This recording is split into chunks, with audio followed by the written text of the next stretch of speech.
Vocês sabiam que imaginavam que eu fui uma ex-moradora de rua?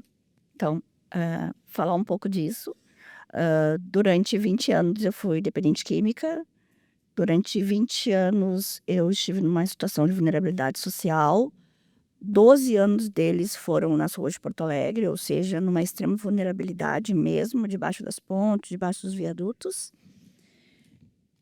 E aí eu tenho que dar um jeito para poder me sustentar e viver nas ruas. E eu começo a trabalhar com reciclagem.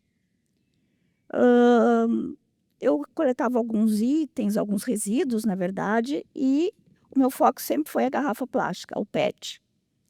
Mas eu desconhecia qualquer tipo de informação referente à sustentabilidade, referente ao meio ambiente, referente à preservação, referente a tudo que envolve a reciclagem. Mas eu coletava garrafas plásticas e dentro de várias garrafas plásticas vinha um resíduo, que era o óleo de cozinha. E aquele resíduo eu descartava de qualquer forma, descartava de qualquer jeito, descartava em qualquer lugar.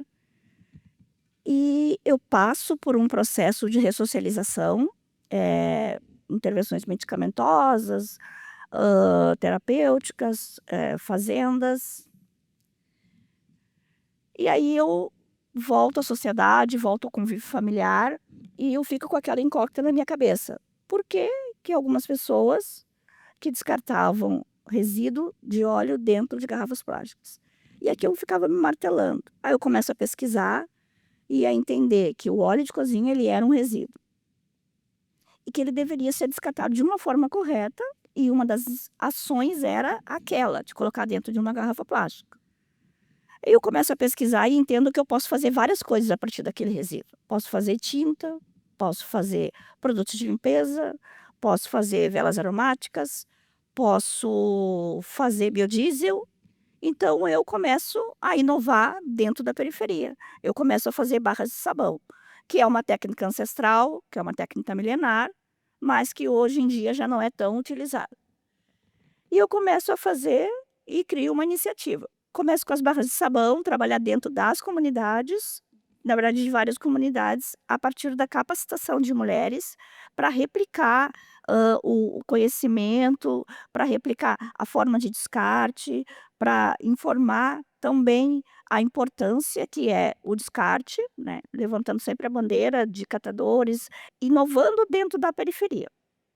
Então eu começo trabalhando com mulheres dentro e fora da minha comunidade. A minha comunidade, ela é a Restinga, eu criei essa iniciativa dentro da Restinga, que é o maior bairro de Porto Alegre, pelo censo de Porto Alegre, e aí eu volto a estudar. E começo a entender que o óleo ele é sim um dos grandes vilões dos desastres ambientais, um dos grandes vilões, das mudanças climáticas, sem contar outras, né, outros resíduos como plásticos, enfim, outros, mas eu trabalho especificamente com o resíduo do óleo. 1 litro de óleo, ele contamina 25 mil litros de água, ou seja, ele cria uma camada no solo que ele impede a absorção da água.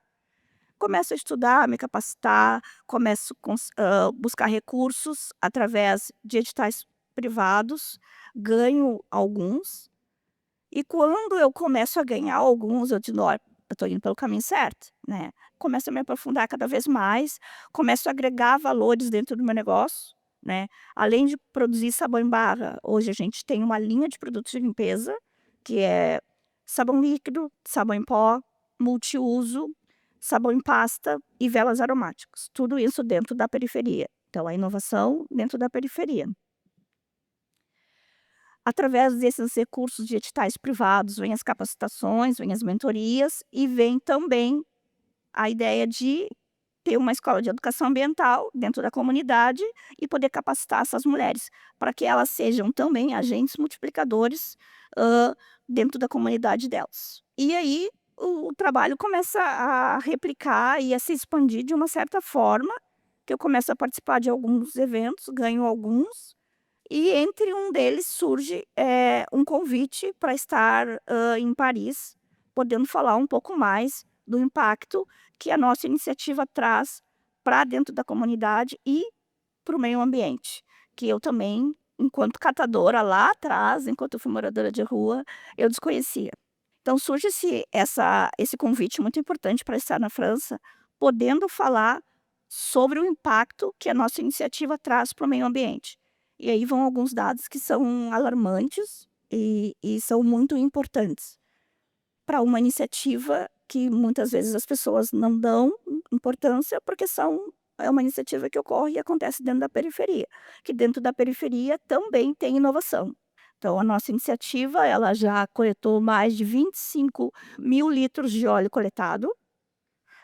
Nós coletamos dentro da nossa comunidade e fora, em alguns locais, eh, bares, comércios, vizinhos, condomínios, e as pessoas que a gente consegue mobilizar e informar a importância do descarte de uma forma correta. Mais de 35 palestras, em torno de 340 pessoas capacitadas que se tornam também agentes multiplicadores, e a ideia é essa, multiplicar e replicar o nosso modelo de negócio para trabalhar cada vez mais com a redução na remissão de CO2. Então esse foi o dado muito importante que nós chegamos através da nossa iniciativa. Então foram mais de 60 milhões de litros de água preservados. O óleo ele cria, como eu falei, uma camada no solo, que ele impede a absorção da água e ocasiona a falta de oxigênio nos rios e mares, enfim. É um desastre ambiental, né. Foram em torno mais ou menos de 59 toneladas de CO2 não emitidos no meio ambiente. Isso equivale em torno de 5 carros populares retirados, do meio ambiente ao longo de um ano. A ideia sempre foi replicar para outras comunidades, democratizar o acesso da periferia a produtos biodegradáveis, a produtos que muitas vezes a própria comunidade não teria condições financeiras de consumir e por entender que é um produto biodegradável, que não contamina o solo, não contamina o meio ambiente, principalmente a saúde, né. E sem contar com a preservação e atuando diretamente na redução, na remissão de CO2. Quando eu volto da França, surge, uma notícia, uma informação que eu tinha ganho um edital privado e através desse edital privado poderia instalar a primeira fábrica para conseguir produzir em grande escala. Nós produzíamos em torno de 50 barras dia, agora nós chegamos ao número de 240 barras dia de produtos. E aí surge aquele problemão, né, aonde que eu vou instalar essa fábrica? Eu não tenho uma associação, eu não tenho uma ONG, eu não tenho uma entidade. Aí eu resolvo sair da minha residência, eu resolvo, morar de aluguel e deixo a minha residência para que seja feita a instalação da fábrica. Então hoje nós temos dentro da Restinga a primeira fábrica já atuando, já trabalhando com mulheres que já foram capacitadas, que já passaram por treinamento em relação à sustentabilidade, ao meio ambiente. Hoje nós já estamos com essa fábrica, ela já é real. Vamos replicar esse modelo de negócio já no início do ano que vem para outra comunidade. E a ideia central sempre é o recolhimento do resíduo e a transformação do resíduo. Porque não basta só recolher aquele resíduo. Nós temos que recolher e transformar para que ele volte de uma outra forma para o meio ambiente. Enquanto se transformam resíduos, também se transformam histórias. Então hoje a gente já tem um número expressivo de pessoas que já foram capacitadas. Enquanto se transformam resíduos, também se transformam histórias. Assim como a minha história, um dia ela foi transformada, eu acredito sim no poder da transformação.